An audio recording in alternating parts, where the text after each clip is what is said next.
할렐루야, 할렐루야. 네, 오늘도 좋은 날입니다. 우리 기도를 통해서 하나님의 뜻이 우리 가운데 또 이 땅에 온전히 이루어지고 있습니다. 자, 오늘도 우리 계시록 13장을 나누겠습니다. 13장에서 그냥 바다에서 올라오는 짐승, 또 그냥 중간에 보면 땅에서 올라오는 짐승, 이런 표현들이 기록되어 있습니다. 그래서 바다에서 올라오는 짐승은 바로 적그리스도를 말한다. 그래서 적그리스도가 어떠한 존재인가, 특별히 2절부터 보면 그런 표현이 기록, 13장 2절에 보면 그는 특별히 2절 끝에 보니까 용이 자기의 능력과 보좌와 큰 권세를 그에게 주었다라, 이렇게 표현하죠. 그러니까 이 앞으로 장차 나타날 이 적그리스도는 바로 용, 사단이 그의 능력과 보좌와 큰 권세를 주므로 아주 놀라운, 어떻게 보면 이 앞으로 나타날 이 대환란 기간 동안에 이 세상을 통치할 자는 사람이지만 이 용이 그에게 모든 권세와 능력을 주기 때문에 사단과 하나 된 사람이다. 그래서 그가 얼마나 악한지를 이 말씀을 통해서 볼 수 있습니다. 특별히 나는 4절과 5절에 보면, 4절에도 앞에 용이 짐승에게 권세를 주므로 이렇게 말합니다.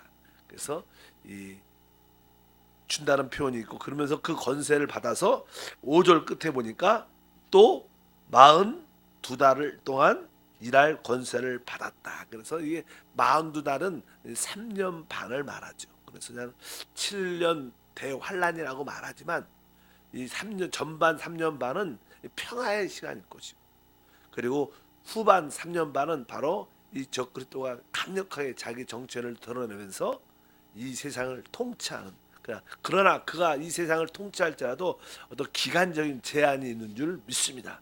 바로 길어봤자 3년 반 동안 그가 다스리는 그런 모습을 가지고 있습니다. 그런데 그가 왜 이렇게 아주 세계를 지배하는 유능한 그러한 지도자가, 능력 있는 자가 되는가, 그 설명에 기록되어 있죠. 3절을 읽어보니까 이렇게 표현하죠.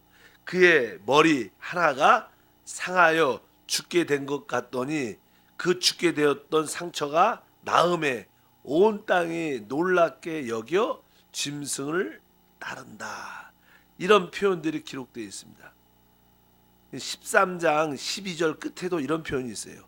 곧 죽게 되었던 상처가 나은 잔이라. 그러니까 앞으로 이제 이 세상을 통치할 어떤 유럽에서 나오던, 그리스 나오던 이 유럽 전체적인 어떠한 정치적인 경제적인 통합을 이끌어갈 수 있는 유능한 어떠한 사람이 선출됩니다. 근데 처음부터 그 사람이 아주 능력이 크진 않습니다. 그러나 그가 이제 어떤 한 사람이 연합 대통령으로 어떤 지도자로 이렇게 세워질 텐데, 근데 그가 오늘 말씀에 아까 3절에 보니까 그의 머리 하나가 상하여 죽게 된 것 같더니, 뒤에 보면 이제는 성경 말씀에 보면 칼에 찔려 이렇게 아주 테러를, 암살을 당합니다. 그래서 모든 사람이 그 통합 대통령이 아주 앞으로 이 선출된 그 대통령이 이 세계를, 아니면 유럽 전체적인 지역을 이끌어 가려고 하는데 어떤 테러가 일어나서 그 사람이 죽게 되는 그런 사건이 기록되어 있어요. 그런데 그가 모든 사람, 지금이야 매스컴이 다 이렇게 열려 있으니까 누가 상처를 받고 테러를 당해서 죽게 되었다, 이렇게 이야기를 다 듣는데, 기가 막히게 아까 3절에 보니까 그 죽게 되었던 상처가 나음에 온 땅에, 그가 확실하게 죽었는데 다시 그가 살아난 거예요. 어떻게 보면 사람들이 볼 때는 그가 부활한 것처럼 보이는, 그러니까 그에게 놀라운 신비함을 보게 됩니다.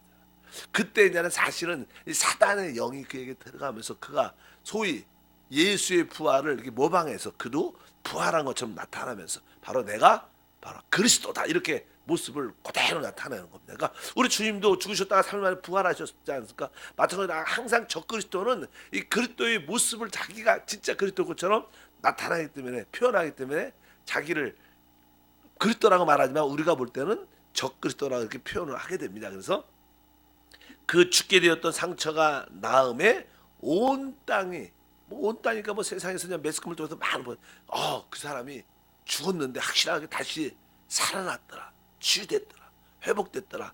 그래서 사람들이 다 그를 따르게 됐다. 그래서 표현을 쭉 하고 있습니다. 실제로 그래서 그냥 많은 사람들이 그를 놀랍게 여기기 시작합니다. 그리고 뒤에 보면 이제는 땅에서 올라온 짐승 거짓 선자가 유대인 중에서 한 사람이 나타나서 바로 이 사람이 하나님이 약속하신 바로 그 그리스도다. 그러면서 이 거짓 선자들이 자꾸만 이렇게 부추기죠, 부추기. 갖고 이 세계 모든 종교를 통합하고 그러면서 바로 저분이 이 세상을 구원할 그리스도다. 그러면서 자꾸만 세우면서 모든 사람들이 그를 경배케 하는 그런 모습들이 쭉 기록되어 있습니다. 그래서 그가 이 누군가 그의 이름은 성경에 비해 보면 바로 666이라는 이게 상징적인 숫자로 그를 표현합니다. 적그리스도의 숫자죠. 그래서 뒤에 보면 16절부터 18절까지 보면 그런 표현이 기록되어 있죠. 그가 모든 자 곧 작은 자나 큰 자나 부자나 가난한 자나 자유인이나 종이나 그 오른손에 이마에 표를 받게 하고 누구든지 이 표를 가진 자 외에는 매매를 못하게 하니 이 표는 곧 짐승의 이름이나 그 이름의 수라.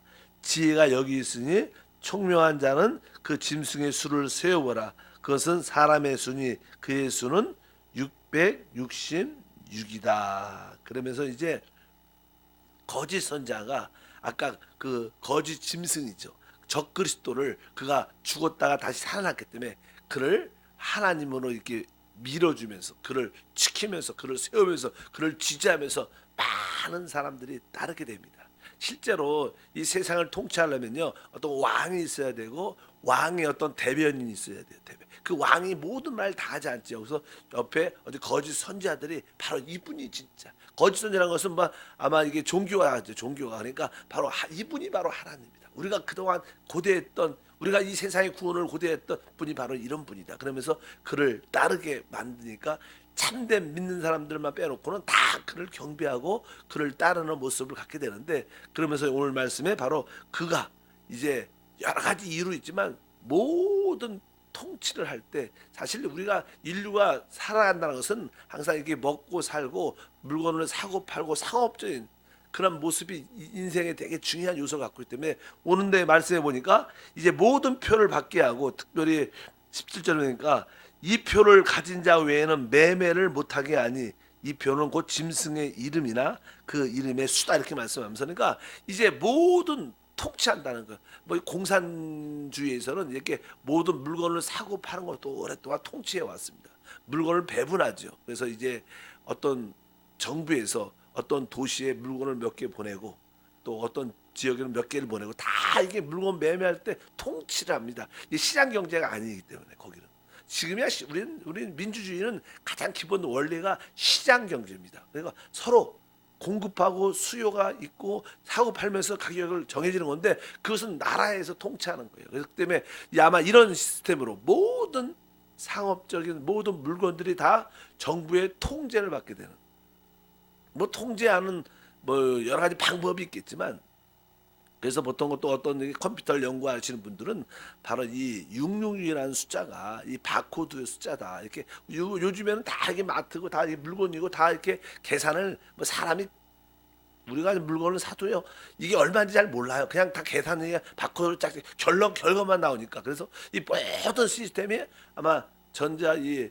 그런 시스템을 통해서 모든 것이 운영되기 때문에 사람이 관리가 되고 통제된다는 그런 뜻으로 여기 말씀을 합니다. 그래서 매매를 못하게 한다. 그러니까 이 표를 받지 않으면 이 표가 무엇이냐? 이 표는 바로 짐승의 숫자에 짐승의 이름이나 그 사람의 숫자다. 근데 그 숫자가 바로 666이다. 이렇게 표현을 쭉 합니다. 그래서 나는 우리가 666 표를 받으면 안 된다. 그래서 이 표를 남자 같은 경우에는 어떤 사람은 여자는 이마에다 표를 받으면 좀 보기가 안 좋으니까 여자들은 아마 손에다 받을 것이고 남자들은 이마에 받지 않을까. 그렇다고 이런 표를 받는 것이 눈에 이렇게 외형적으로 보이지 않을 겁니다. 아마 이렇게 이 안에 뼈 안에 있는 이마의 뼈나 손등에 있는 뼈에 이렇게 새겨서 손만 이렇게 스캔하면 이렇게 다 이렇게 찍힐 수 있도록 그렇게 하겠지. 이렇게 표시가 이렇게 나는 그런 모습은 아닐 겁니다. 어쩌든지 모든 것이 다 그 통제 안에 있게 된다는 것을 말씀을 합니다. 그래서 그 숫자가 666이다 이런 표현을 갖고 있습니다. 근데 그 적그리스도는 42달 동안 3년만 동안 통치하는 그런 말씀이 기록되어 있습니다. 5절부터 6절까지 읽어보면 그 적그리스도는 아주 참담된 말을 많이 하는데 5절에 보니까 또 짐승이 과장되고 신성 모독을 말하는 입을 받고 또 42달 동안 일할 권세를 받으니 짐승이 입을 벌려 하나님을 향하여 비방하되 그 이름과 그의 장막 곧 하늘에 사는 자들을 비방하더라. 그러면서 이 적그리스도가 아주 짐승이 가장되고 신성한 하나님에 대해서 아주 나쁜 말을 대적하는, 하나님이 진짜 이런 일을 하시냐, 나는 더 큰 일도 할 수 있다. 그러면서 아주 신성 모독하는, 아주 자기가 하나님이라는 그런 표시를 하기 위해서 실제로 또 그런 능력을 나타낼 겁니다. 그가 과학적으로 많은 것을 실제로 지혜와 능력을 갖고 실제로 우리가 사람들이 지금 생각하지 못하는 많은 능력과 표적들을 나타내는 그런 일들을 할 것이다. 근데 그 기간이 42달인데, 근데 우리가 한번 6절을 다시 한번 읽어보면 이런 말씀이 돼요. 짐승의 입을 벌려 하나님을 향하여 비방하되 그의 이름과 그의 장막 곧 하늘에 사는 자들을 비방하더라. 여기 보면 하늘에 사는 자들을 비방한다 이런 표현이 기록되어 있어요. 이게 무슨 뜻인가? 사실 나는 이 땅에 적그리스도가 나타나기 전에 먼저 우리 믿음으로 우리 이렇게 이기는 사람들은 이미 먼저 휴거가 돼 있는 사람들. 그러니까 우리가 이렇게 성경에 기록된 것처럼 두 사람이 밭에서 일하다가 한 사람이 데려감을 당하고 맷돌을 갈고 있는데 한 여자가 데려감을 당합니다. 그러니까 이 지구의 변화 안에 놀라운 일이 일어나는 거예요. 어느 순간 이게 같이 이렇게 생활을 하다가 남편이 없어진 거예요. 변화 안에 우리 자녀가 누군가 없어진 거예요. 우리 동료가 변화 안에 사라진 거예요. 우리 그렇지 않습니까? 휴거라는 것이 어떤 영적으로 성숙하고 이긴 사람들이 이미 들림을 받으니까 변화 안에 두 사람 중에 한 사람이 사라지니까 얼마나 세상에 쇼크가 일어나겠어요. 야, 이거 이상한 일이다. 뭐 어떤 사람들은 우주에서 우주인이 와서 사람을 데려갔다. 뭐 여러 가지 소문이 자자할 겁니다. 그러나 이 땅에도 믿음 있는 사람 있지 않습니까? 휴거는 되지 못해도 깨어있지 못해도 이런 메시지를 들은 사람이 있는데, 야, 휴거가 됐나 보다. 아마 하나님이 성경의 말씀대로 그렇게 휴거 했는데 하나님이 데리고 갔나 보다. 그리고 그들은 이미 하늘에 살죠. 하늘에 보니까 여기 보니까 하늘에 사는 자들을 비방한다니까 휴거가 됐다는 그런 사실을 이렇게 하니까 사람들이, 우리 믿는 사람들만 그것이 딱 믿어지죠. 실제로 믿지 않는 사람들은 그 사실이 믿어지지도 않을 것이고 또 그것을 신비롭게 여기지도 않을 것이고 아마 우주인들이 아마 사람들을 데려간 것이다. 그래서 우리가 그들을 대적해서 싸워야 된다. 막 그런 말들을 이 적그리스도가 그러면서 이 세계를 통치하죠. 이게 그러면서 모든 이 세상의 사람들 인류를 하나로 묶는 겁니다. 이런 이 우주인들과 어떤 싸움을 해서 우리가 우리 지구를 지켜야 된다. 이런 뜻도 있죠. 벼랑간에 인구의 반이 3분의 1이 사라졌다면, 벼랑간에 우리의 남편이나 아내나 자녀들이 사라졌다면 이 지구에는 큰 쇼크가 아마 매스컴에서 난리가 날 겁니다. 이게 무슨 일인가? 그러면서 이 적그리스도가 나타나면서 우리가 이 지구, 우리 모든 인류를 지키기 위해서 우리가 하나가 돼야 된다. 막 그러면서 이제 싸움을 우주인과 아마 그들이 볼 때는 우주인처럼 보일 거고, 예수님이 바로 우리 휴거된 사람도 이렇게 하늘에 속한 사람들이니까 우리도 새로운 우주인처럼 새 인류처럼 보일 겁니다. 그들과 우리가 싸워 지켜야 될 것이다. 그러면서 이 적그리스도 강력한 이 땅에 남아 있는 믿지 않는 자들과 하나가 돼서 이 하나님을 비방하고 하늘에 있는 사는 자들을 비방하고 대적하는 그런 일들이 일어날 것이다. 보통 우리가 쉽게 생각을 해도 그런 표현들을 이해할 수 있을 줄 믿습니다. 그래서 7절에 읽어보니까 또 권세를 받아 성도들과 싸워 이기게 되고, 이렇게 보면 각 족속과 백성과 방언과 나라를 다스리는 권세를 받았다니까, 또 권세를 받아 성도들과 싸워 이기게 된다는 것은 이 땅에도요, 아까 말씀드린 것처럼 이 땅에도 먼저 믿음으로 승리한 사람들은 휴거가 돼요. 사실은 성경에 보면 그래요. 그러나 아직까지 깨어있고 준비되지 않은 사람들은 성도일지라도 이 땅에 뭐 있어요? 남아있어요. 그래서 성경에 휴거에서 말할 때는, 대환란을 말할 때는 보통 일반적으로 환란 전에 휴거가 된다 이런 가르침이 있고요. 아니다. 환란을 통과한 다음에 휴거된다 이런 말씀을 가르치는 성경학자들이 있어요. 근데 성경에 이 두 가지 말씀이 다 기록되어 있어요.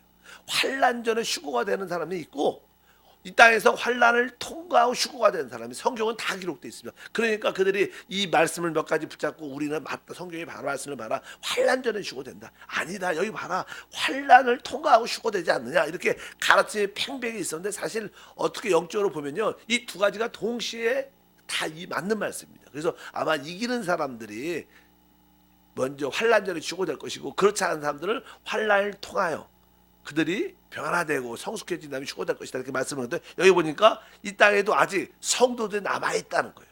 그리고 이제 많은 휴거되지 못한 사람들이 우리 모두가 우리 신앙을 지켜야 된다, 우리가 믿음을 지켜야 된다, 그렇게 말하면서 우리 그들이 신앙을 지키면서 주님의 사모하는 마음을 갖게 될 때 우리는 이제 적그리스도를 따르지 않겠다. 만약에 여러분들이 휴거가 되지 못하고 저와 같이 일단 남아있다, 근데 적그리스도가 이런 모습으로 나타난다, 누가 죽었다가 그분이 유럽의 통합 대통령으로 나타났는데 그분이 테러라서 죽었대. 근데 며칠 있다가 그가 기적적으로 살아난 거예요. 그러면서 그에게 놀란 카리스마가 생기고 언변도 좋아지고 능력도 나타나기 시작합니다. 그러면서 저 사람이 진짜 하나님 약속하신 그리스도다. 서양 사람들은 그를 지지할 겁니다. 근데 우리를 믿는 사람들은 하나님 말씀을 이렇게 들어보니까 이 시대가 끝이구나. 바로 저 사람을 적그리스도라고 말하는구나. 성경의 예언대로 나타났구나. 그러면서 우리들은 신앙이 부족할지라도 하나님 말씀을 깨닫고 그를 우리는 따르지 않을 거예요. 그래서 그들에도 반대하고 그들을 경배하지 않을 겁니다. 그런 모습에 대해서 나는 그가 싫어하겠죠. 그래서 바로 여기 성도들을 싸워, 여기 말씀이니까 이기게 된다, 이렇게 말씀을 합니다. 그래서 13절 뒤에 보니까 이런 아주 강한 말씀이 기록되어 있죠. 한번 읽어볼까요? 18절에 보니까 죽임을 당한 어린 양의 생명책 창세 이후로 이름이 기록되지 못하고 이 땅에 사는 자들은 다 그 짐승을 경배하리라.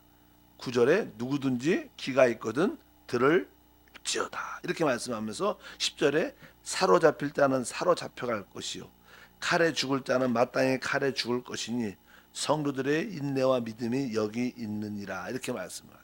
그러니까 그때 이 땅에 휴거되지 못하고 남아있는 성도들은 이 적그리스도와 반대하고 자기 신앙을 지킬 때 많은 사람이 순교를 당하고, 여기 말씀이냐는 그런 표현들이 기록되죠. 8절에 죽임을 당한 어린 양의 생명책의 창세 이후로 이름이 기록되지 못하고 이 땅에 사는 자들은 다 그 짐승을 경배한다, 이렇게 말씀하죠. 그래서 귀 있는 자는 들어라 말하면서 10절에 사로잡힌 자는 사로잡혀갈 것이요 땅에 칼에 죽을 자는 마땅히 칼에 죽을 것이다. 성도들의 인내와 믿음이 여기 있다 하면서 그 당시 적그리스도를 반대하고 그의 경배를 대적하면서 따르지 않는 자들을 많은 사람들이 그때 순교할 것이다. 그래서 나중에 그들의 그 순교의 상이 성경의 뒤에 보면 17장 18장에 주어질 거라고 기록되어 있는 줄 믿습니다. 그래서 이 적그리스도가 어떻게 어떠한 모습에서 되는가, 또 17장에 거기에 설명이 자세히 기록되어 있어요. 그가 이렇게 죽었다가 놀라운 일로 다시 한번 살아나서 모든 사람들이 그를 기이하게 여겨요. 어떻게 진짜로 죽었는데, 실제로 확실한데 어떻게 다시 살아났을까?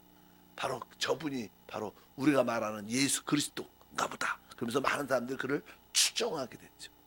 근데 그는 우리가 볼 때는 적그리스도라고 말하고, 세상 사람들은 그를 그리스도라고 생각을 합니다. 그래서 그가 바로 이 세상을 결국 멸망시킬 자다, 이렇게 성경에 말씀하고 있는 줄 믿습니다. 그래서 우리가 이 바다에서 올라온 짐승에 대한 이해를 가져야 될 것입니다. 기도하겠습니다. 하나님 감사합니다. 다시 한번 앞으로 이 땅에 나타날 하나님을 반대하고 세상을 멸망시킬 바다에서 올라오는 짐승 적그리스도에 대한 이해를 갖게 도와주시고, 우리 삶 가운데 이러한 역사적인 일들이 일어날 때 깨어있게 하시고 근신하게 하시고, 어찌하든지 먼저 대환란을 통하지 않고 휴거되는 은혜가 있게 도와주시며, 혹시 이 땅에 남아있을지라도 끝까지 적그리스도를 대적하고 부인하고 우리의 신앙을 지킬 수 있는 은혜를 더하여 주옵소서. 주 예수 이름으로 기도함나이다.